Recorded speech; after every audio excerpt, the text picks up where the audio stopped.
विमानातून नारळ सोबत नेण्यावर का आहे बंदी? तुम्हालाही माहीत नसेल हे कारण. चला तर मित्रांनो आपण जाणून घेऊया. बस आणि रेल्वेच्या तुलनेत विमानात प्रवास करताना कितीतरी नियमांचं पालन करावं लागतं. प्रत्येक एअरलाइन्सकडून सोबत काय न्यावं आणि नेऊ नये यासाठी काही नियम तयार केले आहेत, जे प्रत्येक प्रवाशाला काटेकोरपणे पाळावे लागतात. जर हे नियम फॉलो केले गेले नाही तर प्रवाशांवर कायदेशीर कारवाई देखील केली जाते किंवा तुरुंगातही जावं लागू शकतं. धारदार हत्यार, पिस्तूल आणि ज्वलनशील पदार्थासहित अनेक गोष्टी विमानासोबत नेण्यावर बंदी आहे.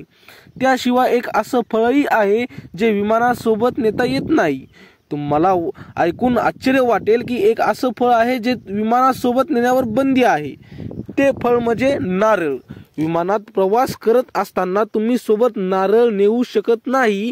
याचं मुख्य कारण म्हणजे वाळलेल्या नारळात तेलाचं प्रमाण अधिक असतं आणि तेलाला ज्वलनशील पदार्थाच्या श्रेणीत ठेवलं जातं.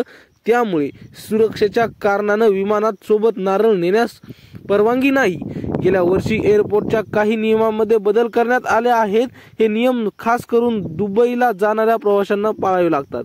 आतापर्यंत प्रवासी त्यांच्या आवश्यक गोष्टी जसे की औषध आपल्या सोबत असलेल्या बॅगमध्ये नेत होते, पण आता नव्या नियमांनुसार आता काही औषधांवर दुबईला जाणाऱ्या उड्डाणांमध्ये बंदी घालण्यात आली आहे.